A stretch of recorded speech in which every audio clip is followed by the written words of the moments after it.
All right, hey, welcome everyone. Chris Petri here. Thanks so much for coming by. We're going to actually go over this beautiful painting. It's a farm scene with a barn. There's a small shed here. We have a silo. We have a beautiful backdrop here with another barn and silo in the background. We have a windmill. We have some beautiful trees. We even finish up at the end of the painting with some figures here. So you have some figures with a wheelbarrow and other farm workers here kind of working on this farm here, doing some different things. So we're going to have some pops of really exciting colors. We're going to have some good darks, some good lights. As you can see, we have beautiful bright white colors in here that are the white of the tin roofs and the barn. And then we have some really dark greens for the trees and some shadows, and inside the shed we have some really dark shadows. So we have a great deal of darks and lights, great contrast for this painting, and that's what we're going to learn. We're going to learn all about how to get some great darks and lights in your painting so that you don't kind of run into that problem, which when I started painting in watercolor, I had the same issue. Hopefully you're not going to get bogged down with that kind of an issue for too long. That's why I created this video. So you want to get some darks and lights in your painting, join along on this video. You're going to see how we do it. And we'll explain everything from the very beginning, drawing at the scene, sketching, pencil drawing, getting in all the paints, and then figuring out how to get the darks and lights in a painting. We'll cover that too, which is the technique called the glazing technique. So everything here at your fingertips. Join along, grab your cup of coffee, your cup of tea, grab your favorite beverage, a little snack on the side, your paper, your pencils, your brushes. We're going to have a fun time. All right, let's get started in just a second.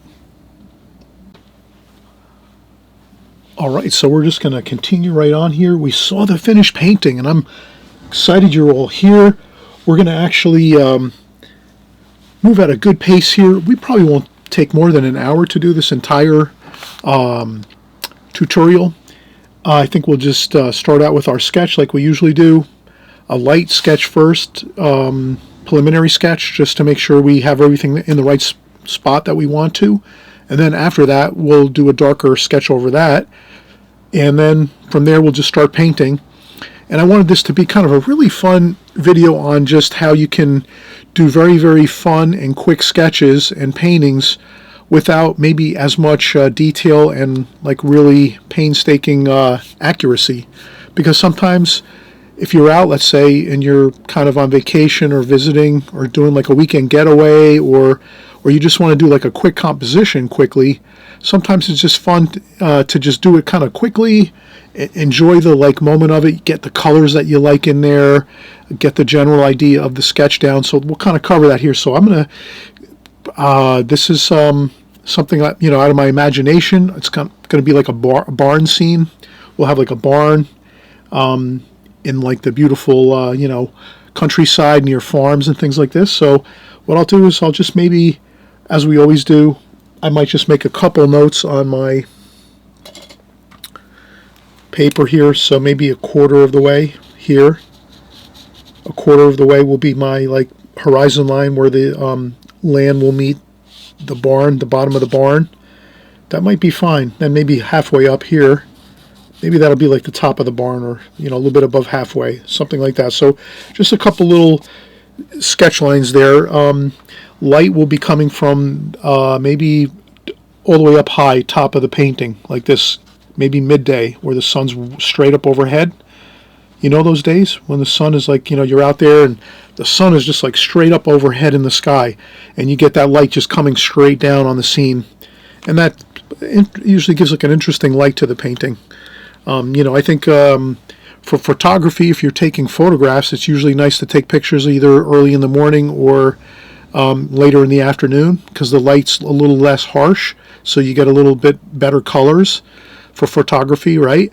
But also too, when you photograph, let's say you're using your phone, like your iPhone or your Samsung phone, or maybe you have a camera and you're taking pictures. It's again, it's kind of really, you get some beautiful color in shadows when you're early morning or late afternoon. But midday is usually really nice because you get that light straight up overhead.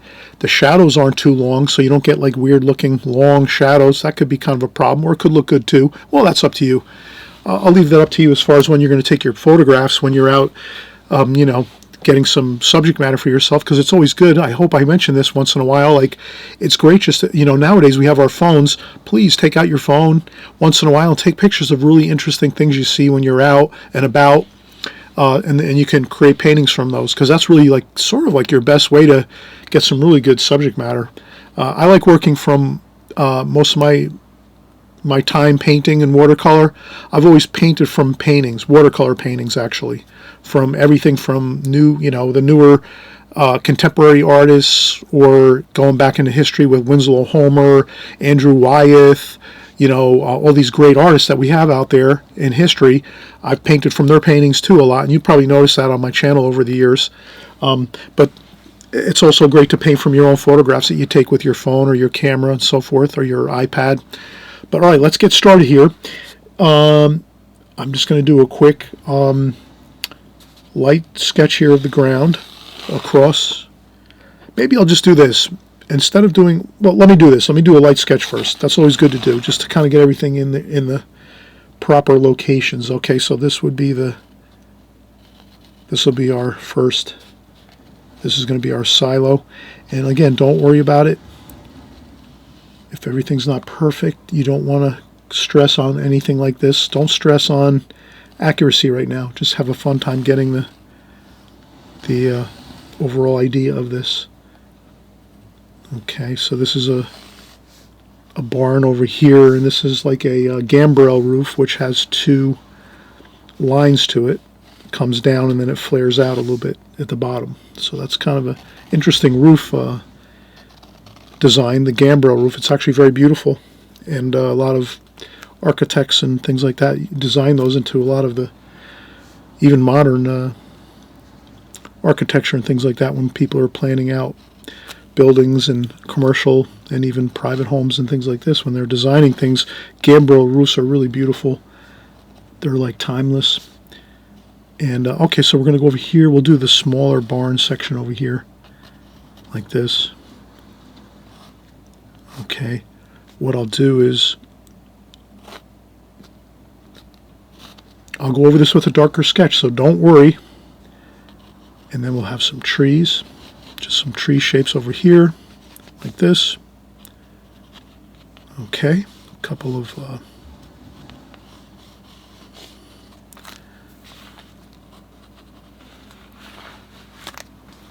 trunks of the trees over here, a couple of branches. We'll fill in those details later. And then over here next to the silo, yep, there's going to be some more trees over here too that we're going to have. So we'll just do some more trees and a couple of smaller trees, medium-sized trees here along the silo over here. There's some bushes and trees in front of the silo. Oh, there's actually a beautiful tree right over here along the barn. So we'll just kind of do this.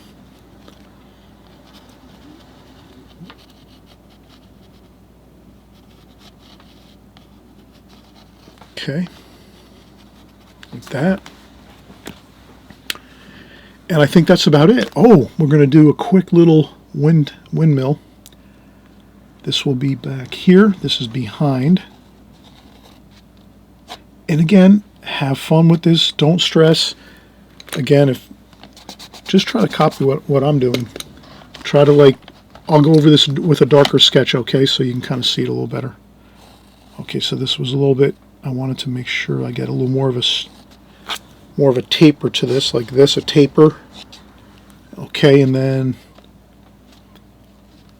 there's a circle like that. That's the actual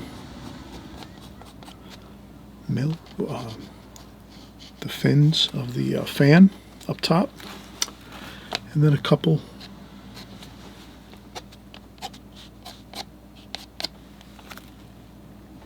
and then maybe over here there's a distant bit of farmland over here, and there's another barn over here in the far distance. And this is what really makes this a beautiful idea, is if you can build in a little bit of three-dimensional quality into your compositions, it really works out great. So, you know, you can make your barn here, and we're going to have our silo in our barn here, and then a smaller shed over here. So we're going to have these features here, and then if you can actually make another field in the background over here, like a field here with another barn and maybe another silo over here coming up like this, like that, that gives your painting a lot more three-dimensional quality. So that's great to have that. Let's have that over there on the left-hand side over here. All right, so I did create a light sketch. What I'll do is, let me take a quick break. When I come back, we'll go over with a darker pencil line so that you can kind of see a little better what I did for my pencil sketch, because I really do like to do that really light pencil sketch first, just to get everything in the right place. Because if I have to, I can always, if I do a light pencil sketch and you tell me if I'm wrong, and you know, if you create a light pencil sketch and then you say, oh, I made the barn too tall or too wide, it's easy. You just take your kneaded eraser and you erase your few lines that you need to, and then redraw a little section of your sketch. Does that make sense? Whereas if you go with a really dark pencil line, or if you use magic marker or a pen or something like that, then it's really hard to make those corrections by erasing a little bit and then redrawing it. Okay, so that's the only reason I mention that. You'll always be better off if you can do that preliminary sketch, a preliminary drawing really lightly. You know, make your first couple lines over here, you know, your first couple hash marks of where you want kind of things to start when you're working. Of course, we always talk about this on my channel, and I'm really thankful that you're here. And if it's your first time here, don't worry. You're going to have a great time. You're at the right place at the right time. We're always covering the fundamentals and basics of watercolors, so you never have to worry, you know, about you're not going to learn something you need to know. We're always going to give you those basic fundamental things here on my channel, and then we're also going to go into really good detail and more of the higher, finer things of watercolor, so you're getting those things too. And you can just, even if you're not going to maybe all the time implement some of the more advanced techniques and advanced ideas that we use on my channel, at least you're hearing it and you're seeing it going on, and it'll just be going into your memory and into your mind, and you'll be putting in all those files, so to speak. You'll be downloading all the information for further use later on. So when you're first starting out watercolor, you're not going to learn everything overnight quickly. It takes time, and the more you watch our videos here and you join us every week, you'll get the hang of it, and you'll keep compounding all the information you're learning by watching all the videos all the time. And that will give you actually the advantage that you're going to need to get better at your watercolors. And I know you want to do that, and that's why I'm here. I'm here to work with us all together. We're going to get better at our watercolors, and I'm always getting better at my watercolors too. I'm always looking to practice. I get a lot of practice time too in when I'm doing our videos here too, when I'm working. And then I'm also always creating new paintings in my studio for gallery showings or for sales and things like this, commission work. I work for other people that ask me to create paintings for them. So I'm doing all these things all the time, but I'm always working at it, and I'm always getting better, and that's my goal, to always get better just a little bit at a time. And that should be everyone's goal as a watercolor artist. You're never looking to be like, you know, oh, I'm going to learn everything in 1 week or 1 month or 1 year. It's just a long-term approach, having fun on that journey. You go a little bit at a time, you learn as you go, and the more you're watching and the more you're putting in some time painting and sketching and drawing, you're just going to automatically get better. And it's just a matter of the more you watch and the more you practice, you're just going to get better, and you're going to take in more information all the time too. So it's important to watch the videos all the time when we're working together, because you are going to get a lot of information, and sometimes you don't even realize it. You'll just be watching our videos, and all this information will be going into your mind, and you'll be memorizing it actually as we go. And then in a future time, maybe in a year from now or a half a year or a couple of months, when you're working on your own, possibly, you know, you're doing some of your own work on your own time, something's going to, oh, I remember, yeah, in the video, we were supposed to do this, or yeah, that works good if we do that. And you'll constantly be putting all the pieces of the puzzle together. And that's what it is. It's a puzzle, and you're just grabbing each piece at a time, and you keep learning, you know, and listening, watching the videos, working on your own, drawing, you know, painting, everything. And then, you know, you'll be making progress all the time, and you don't even realize it. So never worry. You're always making progress as long as you're watching videos and you're working and practicing on your own, doing some sketching, some drawing, and painting on your own too as well, or working from the videos as we go, or you're working from books and things like that. I have my books. You'll know in the comment section below I have my book. You know, I always ask people, please get my book and work from that. It's got over like 65 paintings in there. You can paint every one of those paintings and practice on each one of those. You're going to learn all different things on each one of the paintings. They're all different colors, different subject matter. So you have tons of stuff to work on. Don't ever worry about not having enough stuff to work on. You have plenty to work on.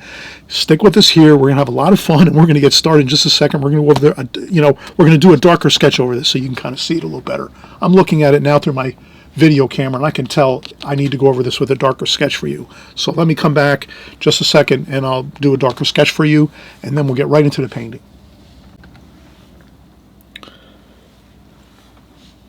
Okay, we're back. Let's do our darker pencil lines now. Our contour drawing. So contour drawing, preliminary sketch is kind of sketching your lines, getting it all laid out correctly, where you want things. You can erase a little if you need to as you go. Then you do your contour drawing over the top of your preliminary sketch, and that's basically where you're starting out. I always start out from my left and work to the right because I'm right-handed. If you're left-handed, you'd start over here on the left side probably, and then work your way over this way across.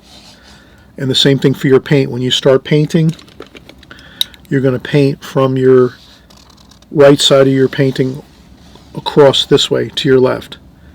If you're right-handed, you're going to be drawing left to right for the most part. It doesn't have to be always, exactly perfectly, but that's the kind of the game plan you want to have, is start on your left side or somewhat, and then you work to your right. And the reason why is you won't be resting your hand and smudging paint or smudging your pencil lines with your hand if you're working, again, left, if I'm drawing left to right, I won't be smudging as much with my hand on the pencil lines. If I was to start over here and I'm right-handed and I start drawing this way, I'm going to be smudging back and forth all over my paper. So you want to just recall that when you're working, if you're right-handed, you're working from left to right, as well as with your paintbrush left to right. If you're left-handed, you're going from the right side more or less. Again, it's not a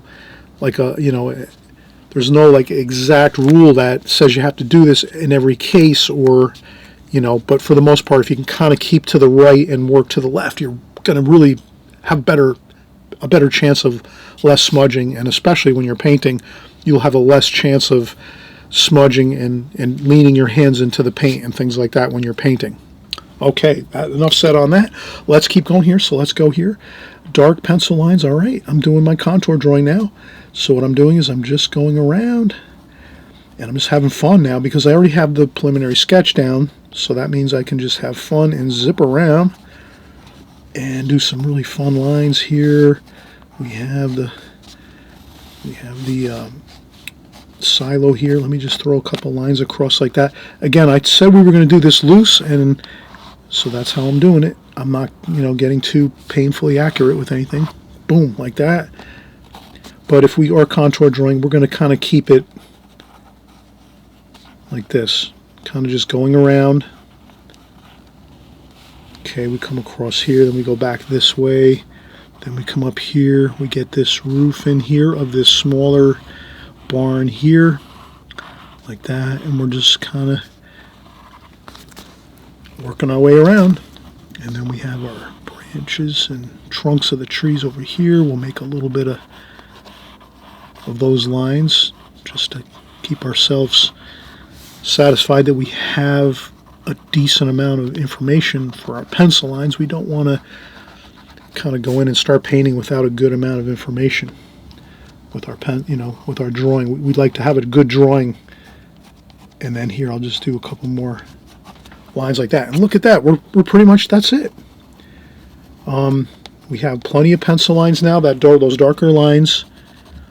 What else can we do? Let's see here if I have any windows or doors or anything like that. I just want to do one more kind of check with my subject matter here. Okay, we might have a window over here. Let's do a window there. Okay, we have a a post here in the middle of this barn that's holding up the center, this beam that goes across there. And what else do we have? Well, we have a little another door over here. Okay.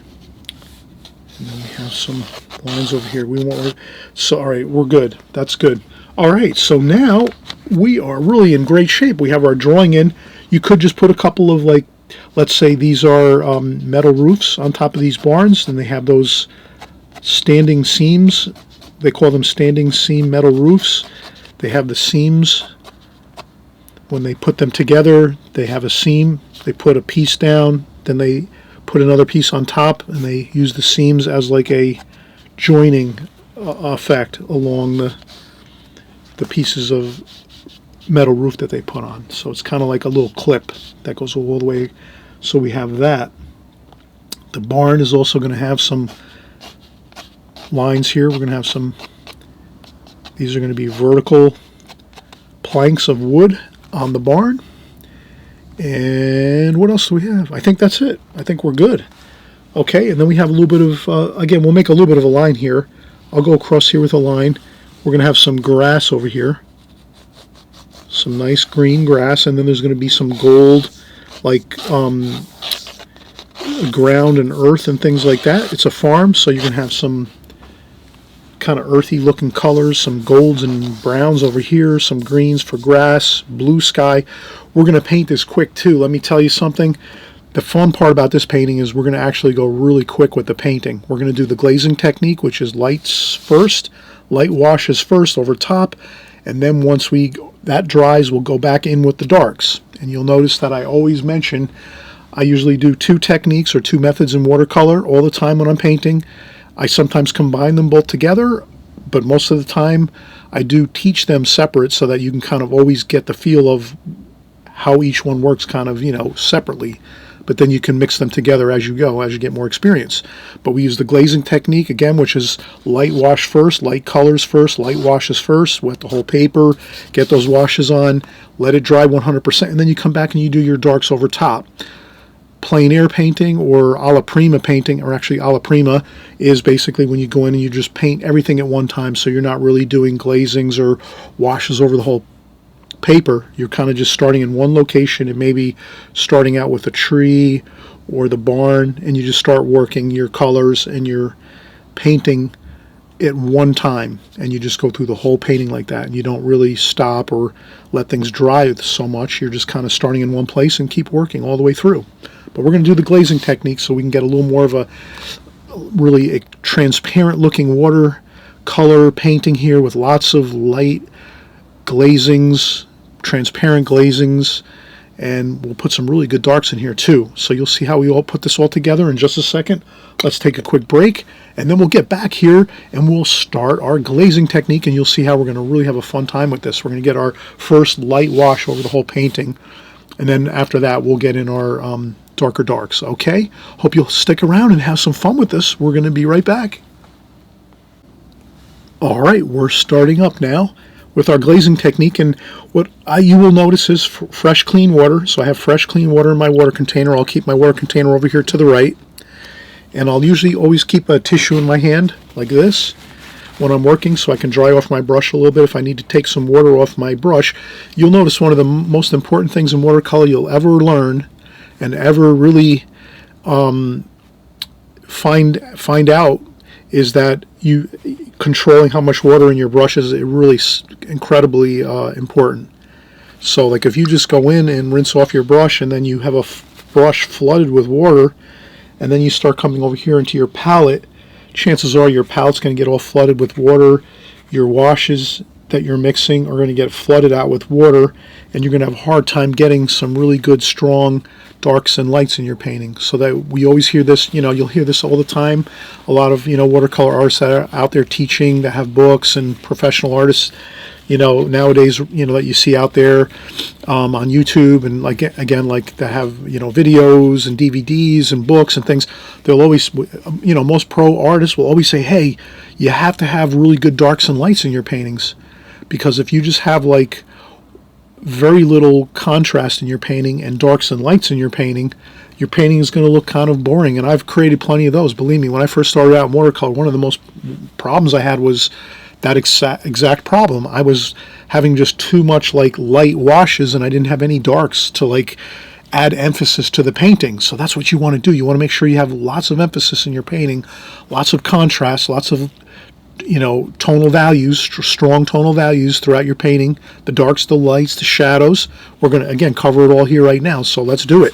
All right, so what I'll do is I'll take my brush, get plenty of water on there, and I'll just start to wet the paper up here on the top. So what we're going to do is, again, we're using the glazing technique, so what I'll do is I'm going to wet the paper, but I am going to go around. I'm not going to wet the top of the barn here. I'm going to go around the barn and just wet the top sky area over here, and I'm going to go around that barn area on the top of that roof. Then I'll come up here, and then I will do a little bit of light wash of water, a little bit of water on the trees here. Same thing over here, the same thing. Over on these trees, I'll add a little bit of water, and then also on the side over here between the silo and the barn, I will add a little bit of water in there. But I won't wet the barn and the barn roof. And the same thing over here. I'm going to leave this barn, this smaller shed over here. I'm not going to wet that area. I'm just going to wet above it. So if you can imagine, I'm kind of going around everything here with some wet water, fresh, clean water, just like this. But I'm not painting over that barn area. I'm leaving it around it. So I'm painting with clean water around the barn roof, around the shed roof down here. Okay, boom. Then I come down here and I want to wet the grass area. And I want to wet the road area here and the fields. So down here in the fields, in the grass area, below the barn and this small shed, I'm going to wet that part of the paper too, if you can imagine. Okay, so now you'll see when I start to put the washes on how that functions. And these trees over here, I will add a little bit of water to the trees. Like that. All right, now I'm just going to have fun with this. I'm really excited. French ultramarine blue. Let's get our colors in here while this is setting up, and the clean, fresh, clean water that we just painted on there, it's not going anywhere. That's fine. You can mix this up ahead of time if you want. You can mix your colors ahead of time and then wet your paper, but I'm confident that if you wet your paper now and let it kind of dry a little bit, or not dry, but just kind of let it set there, we put enough water on there, that's going to be damp for like a long time. All right, so there we go. French ultramarine blue. A little bit of burnt umber in that French ultramarine blue to darken it up a little bit. Okay. Then some cerulean blue over here. We're going to mix up 3 blues. Cobalt blue, cerulean blue, cobalt blue, and then French ultramarine blue with a little bit of burnt umber, just a touch. Okay, that's going to be our sky washes. Then let's just get a little bit of sap green down here. Sap green. A little bit of cadmium lemon yellow for the grass down here. Okay, and then some brown and a little bit of cerulean blue just to kind of get some grayish, maybe a little purple. Purple's a good color too. Ultramarine violet. I use ultramarine violet here. That's Winsor Newton ultramarine violet to kind of gray down these greens a little bit, as you can see. And we have all the colors we need. Now we're just going to simply go dark first. Our dark French ultramarine, right? That's our darkest kind of wash.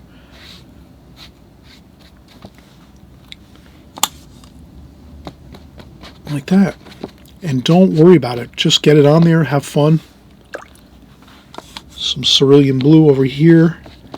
Just kind of get it on the paper and let the watercolor do the work by itself. It's going to do a beautiful job if you don't overwork it. Okay. Splash a little bit like that. Bring it down to the roof area. Maybe a little more cobalt blue like this. like that. You could put a little bit of blue in the tree area.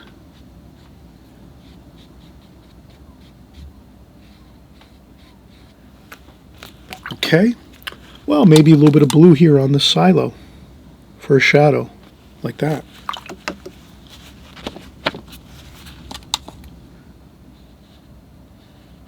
Blue there for the sky behind the barn. Some more blue over here.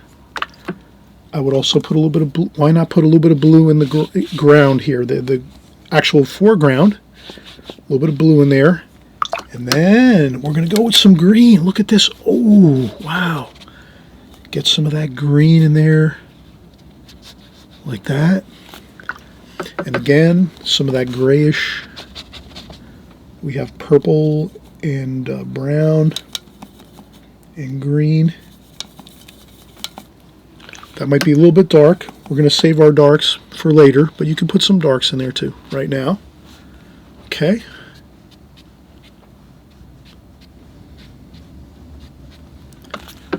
Notice I put a little bit of that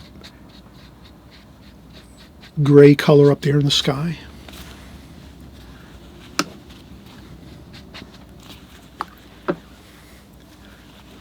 I hope you're having fun with this. I'm going to add a little more gray there. Some shadow. I'm going to build in a little bit of shadow right now.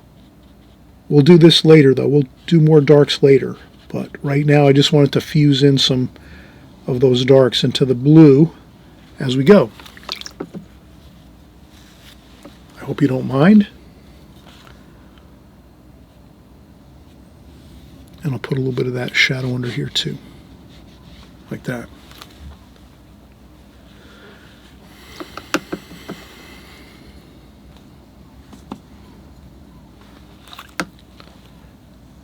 A little more yellow and green.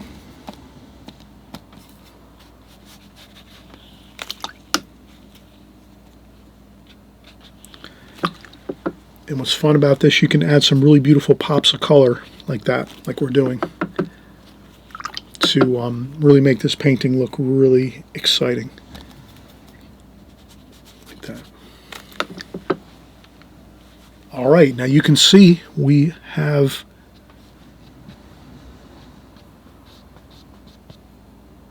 some really good looking watercolor washes on here, and that's what we're looking for. And we're not really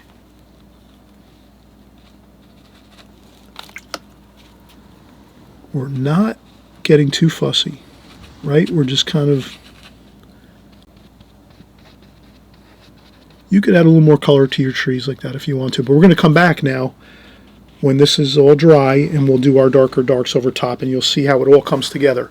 But right now, this is all we need. That really beautiful light first wash over everything. Just like we did here, we did a little bit of shadowing under the roof, eaves here, like that. But you'll find that really this is going to be just perfect. You can add a little bit of blue to the roof like this. Throw a couple little bits of blue across there. This is Arches rough paper, which gives you some great effects. So always remember, if you want to use Arches paper, Arches rough paper, you're going to get some incredible texture to your watercolor painting. That'll really help you a lot if you want to have some really nice texture to your paintings. You know, Fabriano works great too for texture, but Arches has that beautiful rough. It's the orange cover. You ever see that orange cover on the Arches paper? That's what you're looking for the rough paper. A lot of professional watercolor artists use the Arches rough paper. All right, so what I'm going to do is take a break, let this dry 100%, and I always mention, if you let it dry naturally, like an hour or two, the painting will look much, much better if you can let it dry naturally. But if you're just working on this painting as a composition and you're not so much worried about it being like a finished painting where you're going to put it on your wall and frame it, or if you're putting it into a gallery showing or a competition or anything like that, like if you want to have a really top-notch quality technique with your paintings, you'd want to let this dry naturally.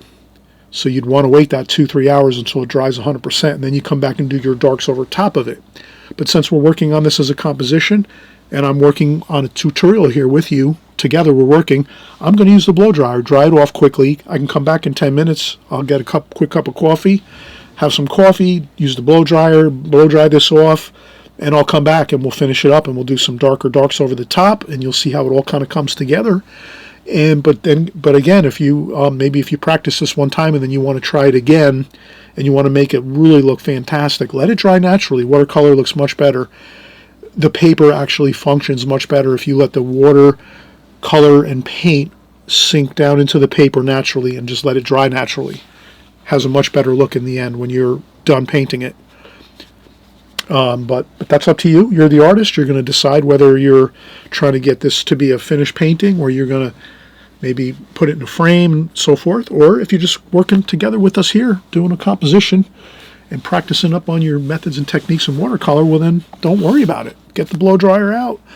We'll dry it up quick, and then we'll get right back to work with our darks over the top. And you'll see, again, we're going to have some beautiful darks over the top, and you'll see how it just totally transforms this whole painting.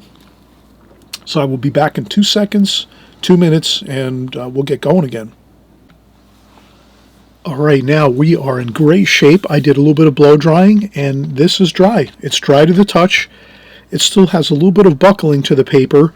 So if you can imagine, if you like to have your paper really flat, back to where when you started the painting, when your paper was flat, you just have to let it dry a little more. So just imagine the way you can tell your paper is perfectly dry with no moisture in it is basically when the paper actually goes back to its natural flat state, where it's completely flat, like lying on the top of your table. Since I did blow dry it a little bit and dry the top of the watercolor paper off, it's got a little bit of buckle to it, but it's not tremendous. It's a little bit, but I can work with this. So it's up to you. You're the artist. You're going to have to kind of tell yourself, do I want to work with a little bit of buckled paper? Could be a little challenging sometimes to get some straight lines and things like that.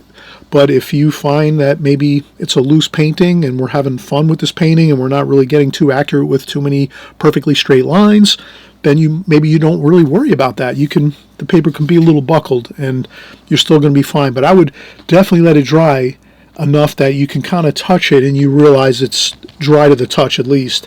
Still might have some dampness to it and a little buckling to it, but that's pretty much how I would approach it. So now I will change. Now we did start out with the flat brush, and this is actually the Princeton Art and Brush Company wash brush, 5/8 inch wash brush. That's down below in all my watercolor supplies down below in the comment section below. Amazon links to all my art supplies. Anything I have down there, it works great. I've been painting for close to 20 years now, and all the things that I put in my comment section below is, my Amazon links. All the art supplies there are going to perform for you, in a phenomenal fashion. They're going to last a long time. They're going to perform fantastically. Okay, that's what I'm going to guarantee you. I promise you that you'll be at least satisfied with the quality of what I'm putting in my comment section. I'm not putting in things that I don't use or haven't used for a long time and haven't sort of, vetted. Anything I have down there I use on a constant basis, and you'll see it here on my channel. So now the next thing we'll do is we'll use a round brush to kind of finish up things here. I'll use a round brush and as well a needlepoint brush. So these two brushes, needlepoint brush and round brush, we can get the rest of the details in the painting from these two brushes. We really don't need that flat brush anymore, and you can use different size flat brushes too. I have, if you have a larger painting that you're painting, you're using a larger, you can use these. These are the Da Vinci. This one is, I think, 30 millimeters. So this is a little bit of a larger flat brush, as you can see. This painting is 8 by 10. Approximately 8 by 11. So this is an 8 by 11. 8 by 11. So these are, this is a 5/8 inch brush, flat brush. But if you had a larger painting, you could use, one of these.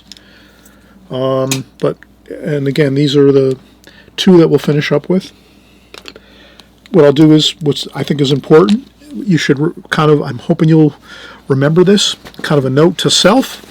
When you're kind of finishing up your painting, please go in there, clean up the palette now. Maybe it's not always necessary 100% of the time, but I like to just do it as a force of habit. Clean up the palette, get all the paint off of there. We already know the colors we used to start with, so we don't have to worry. We're going to use those same colors to finish up the painting. So I will use my round brush here. This is actually a Da Vinci Maestro number 6 brush. We'll get that blue going again. French ultramarine blue, which is a nice rich dark blue. A little bit of burnt umber in there mixed, so that's a good dark. Rinse off the brush. Maybe I always have my tissue in my hand and I take off a little bit of water. I'll get some green, sap green for the trees with a little bit of maybe some French ultramarine blue in there. Sap green with a little bit of French ultramarine blue. We'll make some rich greens in there. And some shadow color, of course. We're going to go with some purple, which is ultramarine violet by Winsor Newton, and then you can add some brown in that just to gray it down a little bit, maybe a little bit of blue too, French ultramarine blue. Okay, and I think we're going to go with a little bit of cerulean blue for some shadow colors with a little bit of green, sap green again. Okay. Dry off the brush, rinse off the brush, dry off the brush. A little bit of a grayish color there, which is the ultramarine violet with the blue.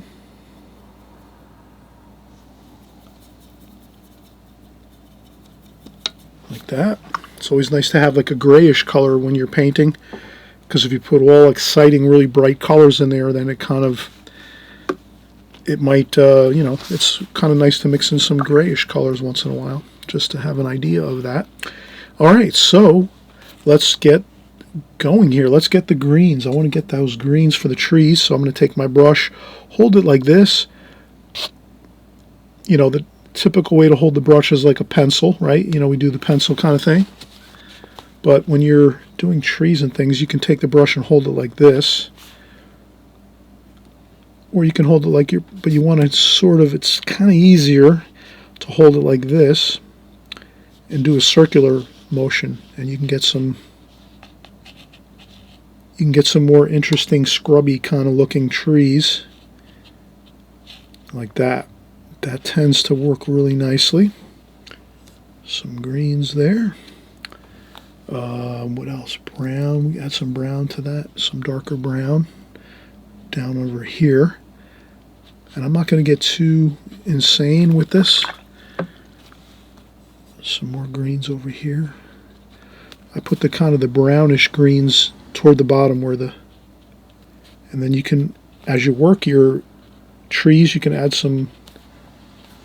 the trunks of the trees like that. Okay, and we're having fun with this. Please don't get too fussy with everything, and we'll do some more scrubbing, kind of circular. Sap green, like that. Ooh, that looks good, doesn't it? Like that.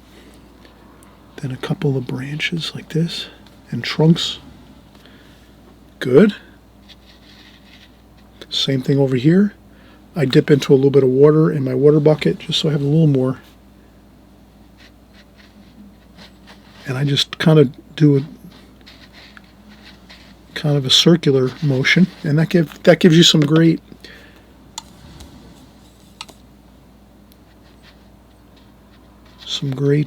foliage and things. Okay. Then you can dab with a little bit of you can take your finger and do some dabbing. That gives you some good kind of light looking like foliage, some leaves and things at the top of the trees. Always a good technique to use those dabbing effects with your finger. You just dip in a little bit of paint with your finger and tap on the paper. And again, if you use the Arches rough paper like I'm using now, you're going to just automatically have great texture with your paintings. It'll take your painting to the next level as far as getting textures in there and things like that. I'll get some more of those darker darks there under here. So if you can imagine, when we're creating our trees and things like this,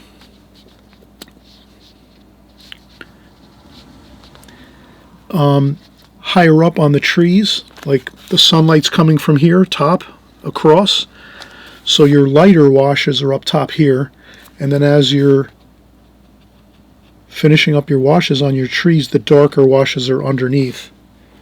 So you can take some of that purple too for that shadowy look, right? And that's nice.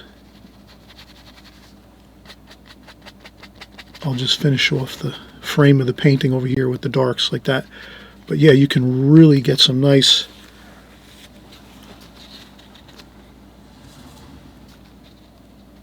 like this, dark over here, and then some more trunks of trees down here. That looks always good to have those trunks of trees like that. A little bit of shadowing under here. It's midday, so you're not going to have long shadows, so you'll have these kind of minimal shadows under here like that. Okay, now let's get in some more French ultramarine blue, burnt umber. We're going with those really good darks, burnt umber, French ultramarine blue over here on this side. Maybe a little bit of purple too. We'll have those three colors going, and we'll do our barn here. This is actually our small shed here, like that. And again, we're going kind of fast. We're not trying to be too like, you know, I'll put a little bit of a yellow ochre. Since I have a little bit of yellow ochre, I'll put it over here.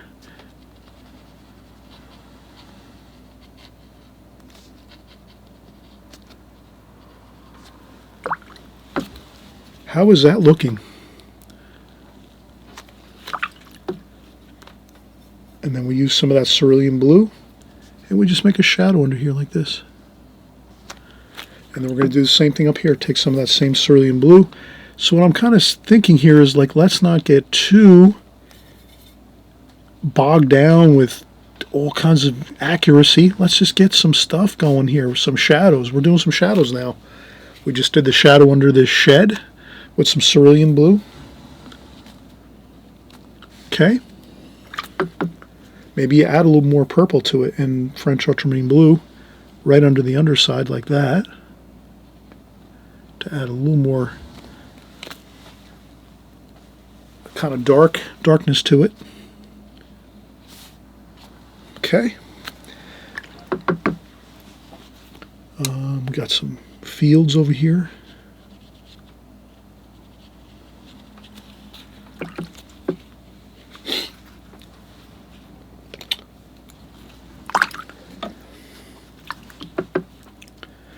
I think I'm going to leave this down here, this just the way it is. I'm not going to go over with another wash on top of this. I think we'll just leave that like that. Okay, and then we'll go with, again, that darker French ultramarine burnt umber, a little bit of purple. Let's get a little bit more of that shadow over here on this silo. A little bit of dark, like that.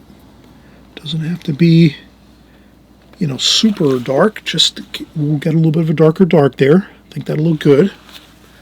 Then you can rinse off your brush, dry off the brush on a paper towel or tissue, and then you can smooth out that shadow you just put in there like this. Just a little bit of, you know, smoothing it out so that it's not just like a line, so to speak. It's kind of like a smooth transition. Rinse off the brush again. You can kind of smooth it out there, like you can see there, and then you can even go in and get darker darks and then do that, and then come right along this edge here with that darker, like that. Kind of fuses that in nice. Then we take a couple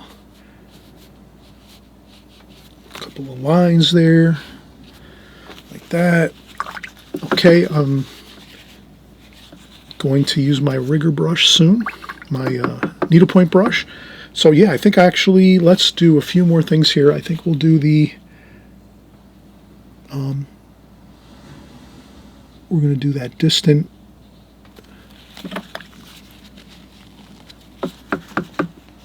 silo, like that. Okay, so you have your distant silo in the distance with the barn there.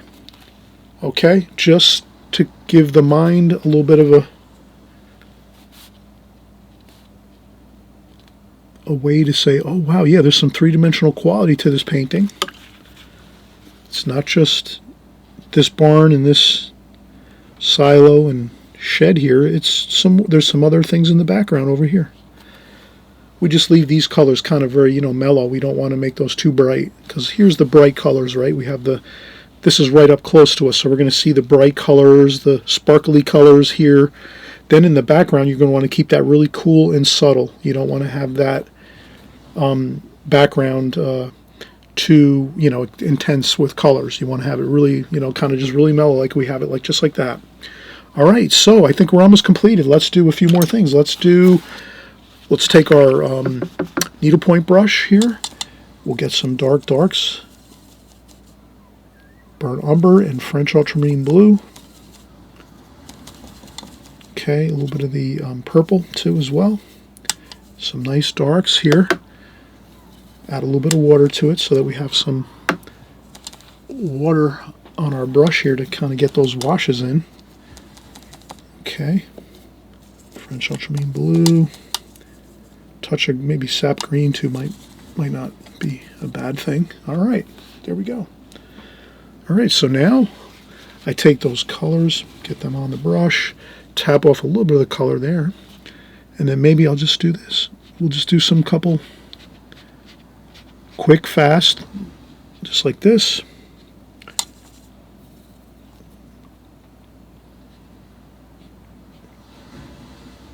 Okay, and then some boards on the barn here, like that. Some more lines here on this here, like that.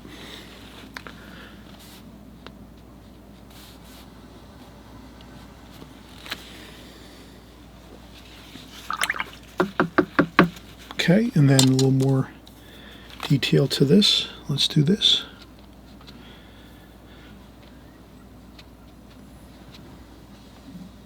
And see, I'm having fun here. I'm not getting too particular. Let's get this wheel, this fan up top.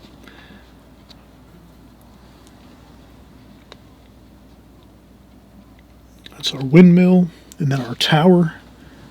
So let's get our tower here with our needlepoint brush. Okay, a couple of X's there.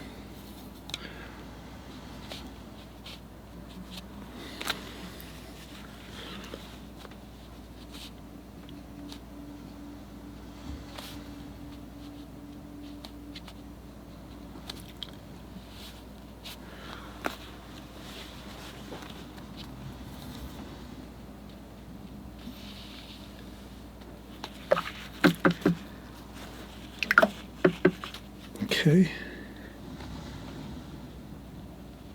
got a door there, a window over here. I'll put a little bit of blue in that window, cerulean blue.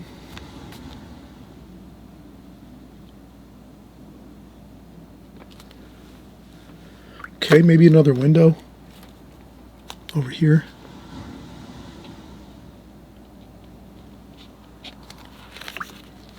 With a little more.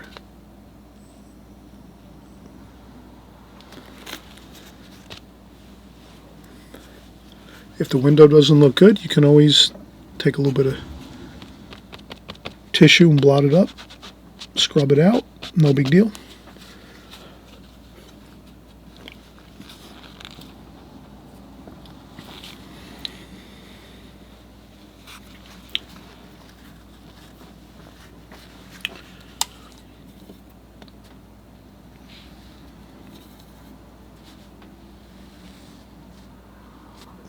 I'll just do a little more detail to the top of the roof there, like that. Maybe a little bit under here, like this. A little more darker shadow, like that. A couple more.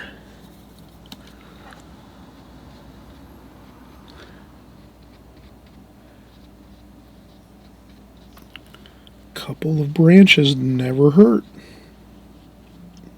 Like that. Okay. And why not? Let's do a little bit of some figures. I'll just take a small brush. We'll do a few figures. So I'll just use some of that shadowy color, the burnt umber and French ultramarine blue, like this. And we'll just do a couple of figures here. These are going to be some farmers. Maybe one of the farmers has a red coat on. There's another. He might be over here. So we'll just do a couple of figures.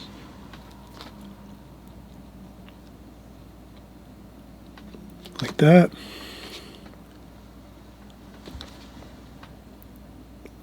Okay, this farmer over here, he might have a wheelbarrow. Like this. Okay, so you can make some little interesting information here. So we have maybe a wheelbarrow. This farmer over here, he's maybe has a red coat on or a red jacket, and he's over here working on something. Like this, over by the shed over here on the side. So you can put a couple little things over here. You maybe can create a few little odds and ends over here, like on the side of the barn. Maybe like a wheel or two, maybe some kind of things like that. But you can kind of see how you can have a lot of fun adding those last few details to your painting with a couple of figures. Figures are always fantastic in the painting. They add really a lot of vitality to the painting and interest. And so you can do that. You can have as many as you want. I wouldn't go with too many, but you know, maybe 2 or 3 figures is fine. And what else? I think that's it. Maybe we'll have a little more, maybe just a touch of more of that gold over there in the fields over here. Like that. And then, yeah, maybe I think I will add a little bit of color over here. Let's take I'm going to use this brush here, my Da Vinci. Add a little bit of raw sienna. Just like this, raw sienna and some yellow ochre. And maybe just add a couple of quick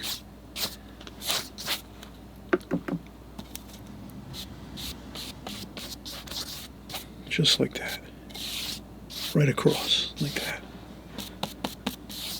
And I hope you enjoyed this video, and I'm excited that you're going to try something like this where you can see the real value of adding some really good darks and lights in your painting. So we have the white barn.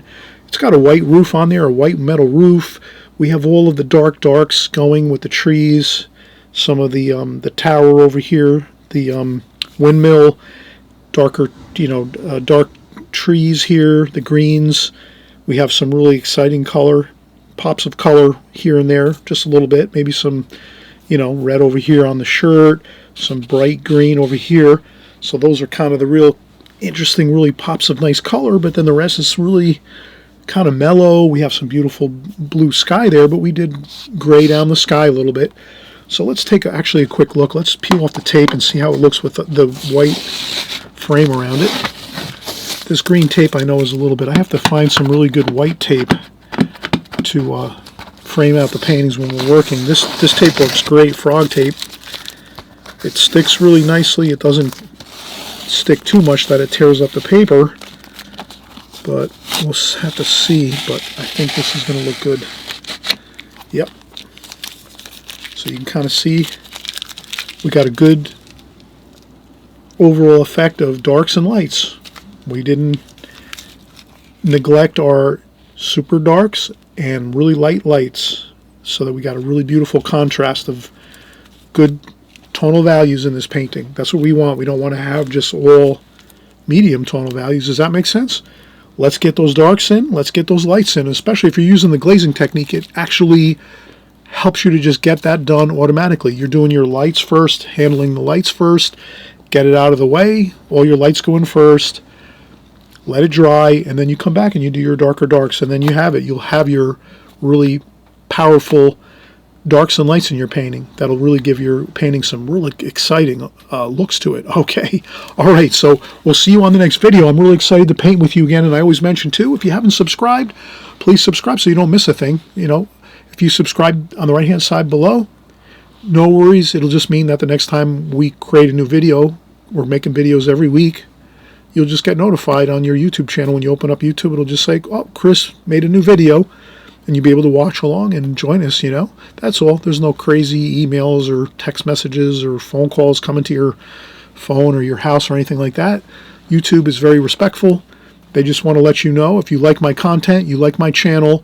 They just want to make sure that you'll know when I make new videos. That's all it is. That's the subscribe button. So nothing more, nothing less. All right. We'll see you on the next video, everybody. Have a great day, great evening, and great morning. We'll see you soon.